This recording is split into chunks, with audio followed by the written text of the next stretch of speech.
Été 344 avant Jésus-Christ. Un soleil de plomb écrase les plaines de Macédoine. Depuis son trône, à l'extérieur, le roi Philippe II observe ses rayons brûlants se fondre à l'horizon. L'après-midi commence à peine, et avec elle, comme tous les jours, l'habituelle série de courtisans et de poètes venus lui offrir leurs services et chanter ses louanges. Quel ennui! Au loin, le vent soulève un nuage de poussière qui brille à la lumière comme un clin d'œil des dieux. Philippe le sent au plus profond de sa chair. Il n'est pas fait pour les affaires de la cour. Un destin plus glorieux l'appelle en Grèce et peut-être même en Perse. Un avenir de conquête et de victoire.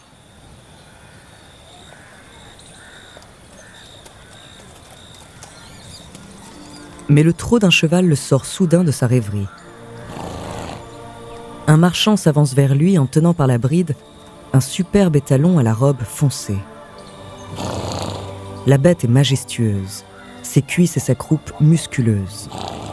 Sa crinière farouche s'agite fièrement au gré du vent. Et dans ses grands yeux noirs brille une lueur sauvage. Bucéphale tête de bœuf, tel est son nom, annonce le marchand. Aussitôt le regard de Philippe s'illumine. Voilà une monture digne des batailles à venir. Elle saura mener les plus grands généraux. D'un claquement de doigts, il appelle ses valets pour conduire le cheval à l'écurie. Quand tout d'un coup, un hennissement furieux résonne dans les airs. L'étalon se cabre, trépigne, tire de toutes ses forces sur les rênes pour s'enfuir. À chaque nouvel assaut des palefreniers, la bête redouble de colère, menace de ses sabots quiconque ose l'approcher. Le roi fronce les sourcils. Après quelques minutes de lutte, le constat est sans appel, ce cheval ne peut pas être dompté. Philippe s'apprête alors à renvoyer le marchand, mais son jeune fils l'arrête. « Père, laissez-moi faire. » Avec une assurance insolente pour son âge, le garçon de 12 ans s'avance lentement vers Bucéphale.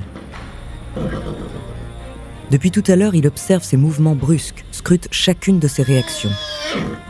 Personne ne semble voir l'évidence. Ce cheval n'est pas indomptable. Il a simplement peur. Peur de quoi ? Rétorque son père. Sans répondre, le garçon s'approche tout près de la bouche de l'animal. Son souffle est profond mais saccadé. Son pelage est saisi de légers tremblements. Il plonge son regard dans le sien, prend les rênes et le tourne face au soleil. L'étalon se calme instantanément. Un sourire au coin des lèvres, le garçon lui caresse le flanc, le rassure en lui parlant à l'oreille.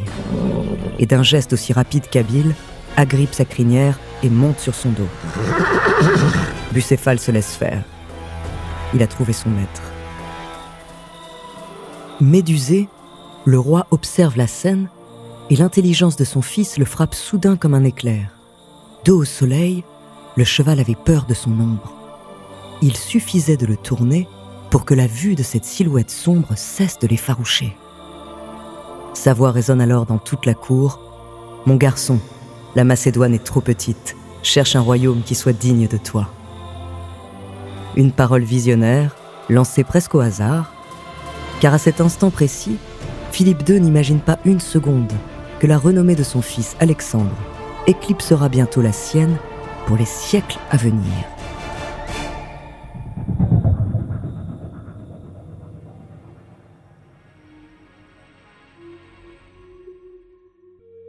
Bonjour, je suis Andrea Brusque, bienvenue dans Les Fabuleux Destins. En 4 épisodes, je vais vous raconter l'histoire d'un homme qui fait presque figure de légende. Et pourtant, il a bel et bien existé. Stratège de génie, tyran sanguinaire, conquérant humaniste et visionnaire, ce roi de l'Antiquité a changé la face du monde occidental à jamais, son nom, Alexandre le Grand. De son enfance au palais de Macédoine jusqu'à son accession au trône, découvrez la première partie de son fabuleux destin.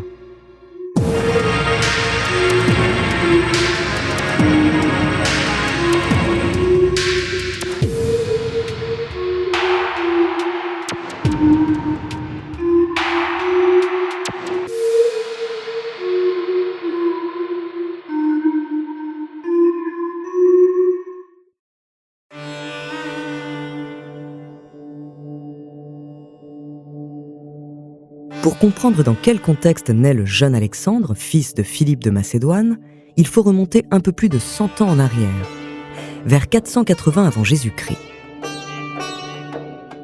À ce moment-là, le monde méditerranéen est dominé par deux puissances radicalement opposées, les Grecs à l'ouest et les Perses à l'est.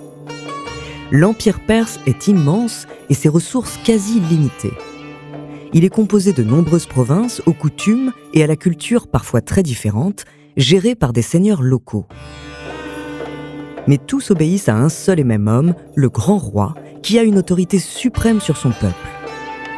Le collectif passe avant tout.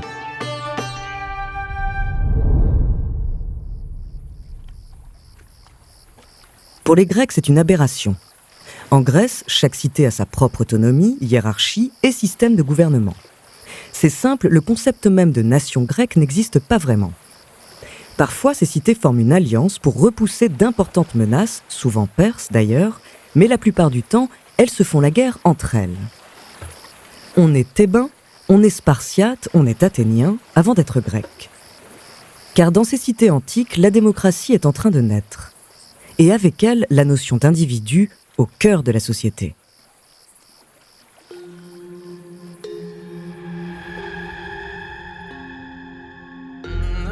Depuis plus de 100 ans, l'Empire perse tente d'envahir la Grèce. Mais les cités helléniques ont su faire front commun et défendre leur territoire au cours de glorieuses batailles. Thermopyles, Platée, Marathon, Salamine. Depuis longtemps, les Grecs rêvent de vengeance sur leurs voisins perses qu'ils détestent, craignent et méprisent en même temps.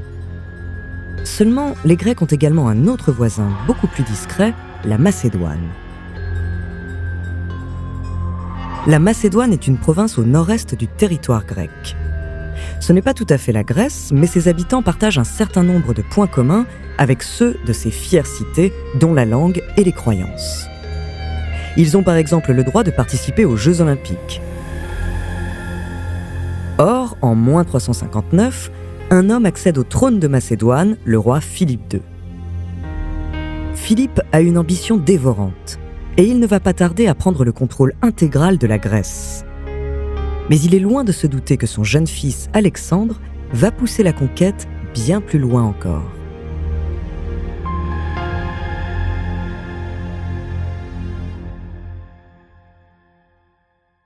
Avant de continuer cet épisode, nous voulions vous remercier pour votre écoute. Si vous voulez continuer de nous soutenir, abonnez-vous à la chaîne Bababam Plus sur Apple Podcast. Cela vous permettra une écoute en avant-première et sans interruption. Ou bien écoutez ce message de notre partenaire sans qui ce podcast ne pourrait exister. On se retrouve tout de suite après.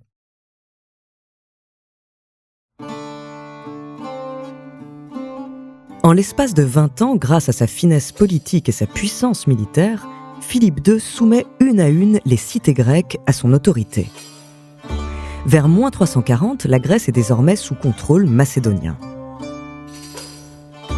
Mais avant de tourner son regard vers la Perse, à l'est, il se soucie de faire perdurer son héritage. Pour cela, Alexandre, son fils et successeur, doit recevoir la meilleure éducation possible. Dès sa plus tendre enfance, Alexandre est bercé par l'Iliade et l'Odyssée d'Homère. Il dévore Hérodote, Échille, Sophocle et Euripide. Les classiques de la littérature grecque de l'époque n'ont aucun secret pour lui. À 10 ans, il apprend à jouer de la lyre et quelques rudiments de médecine. Son père engage même le célèbre philosophe Aristote pour lui servir de précepteur. En parallèle, il suit une rigoureuse formation militaire. Maniement de l'épée, de la lance, du bouclier, exercice d'équitation. Le garçon n'est pas encore adulte et pourtant il a déjà tous les réflexes d'un excellent soldat. Sans parler de ses connaissances stratégiques très poussées. Il étudie toutes les batailles du passé, analyse les erreurs des vaincus et les tactiques des vainqueurs.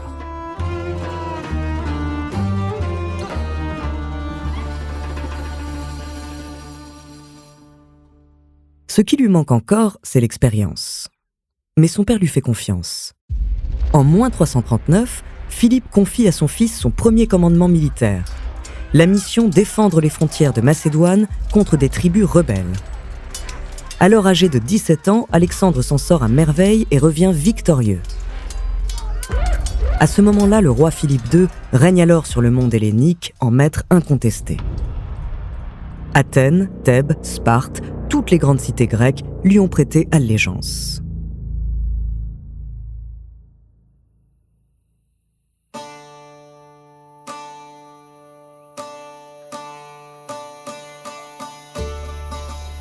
Un soir de l'été -336, pour célébrer le mariage de l'une de ses filles et sa future expédition en Perse, il organise une fête somptueuse dans un amphithéâtre en Macédoine. Autour de la scène, des rangs de pierres s'élèvent en cercle concentrique. La nuit vient de tomber et des torches disposées un peu partout projettent sur les visages des ombres aux contours indécis. Des parfums d'encens et de fleurs flottent dans l'air, tandis que les convives s'installent dans les gradins.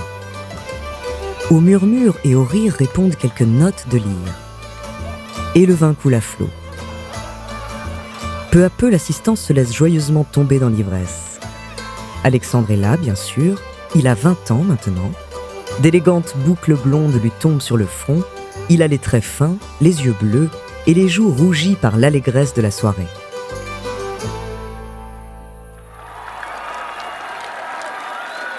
Après quelques heures de festivités, le roi se montre enfin sous les acclamations. Entièrement vêtu de blanc, il s'avance sur la scène, les bras levés en signe de paix. Courtisans, généraux, dignitaires étrangers, tous sont suspendus aux lèvres du monarque. Mais alors que Philippe s'apprête à parler, l'un de ses gardes dégaine soudain un couteau et le poignarde sauvagement. Dans la pénombre, à cet instant précis, personne ne comprend ce qu'il vient de se passer.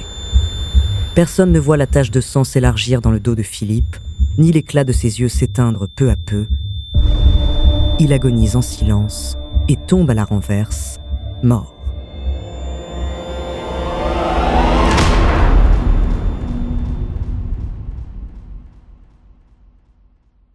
Les jours qui suivent, la nouvelle se répand dans toute la Macédoine et la Grèce. Alexandre succède à Philippe sur le trône, mais tout le monde se pose la même question. Ce jeune homme d'à peine 20 ans est-il vraiment digne du pouvoir ? Aussitôt, toutes les cités grecques que Philippe avait su mettre à genoux se rebellent. Elles pensent pouvoir profiter de la jeunesse du nouveau roi pour retrouver leur indépendance. Mais c'était sans compter sur le caractère d'Alexandre. En moins d'1 an, à la tête de l'armée macédonienne, il mate toutes les révoltes d'une main de fer et va même jusqu'à raser entièrement la ville de Thèbes en guise de représailles. Voilà ce qui arrive quand on ose défier Alexandre. Désormais, le message est clair, il faut suivre ou mourir.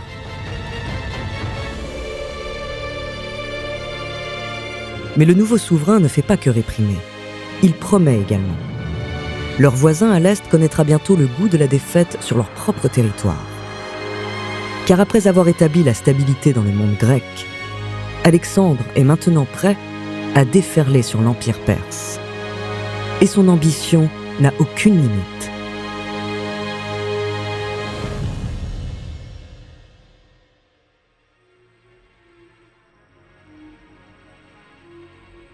Merci d'avoir écouté cet épisode des Fabuleux Destins écrit par Élie Oliven, réalisé par Célia Brondeau. Dans le prochain épisode, je vous parlerai des premières campagnes militaires d'Alexandre en Perse et de son affrontement avec le roi Darius. En attendant, si cet épisode vous a plu, n'hésitez pas à laisser des commentaires et étoiles sur vos applis de podcast préférés.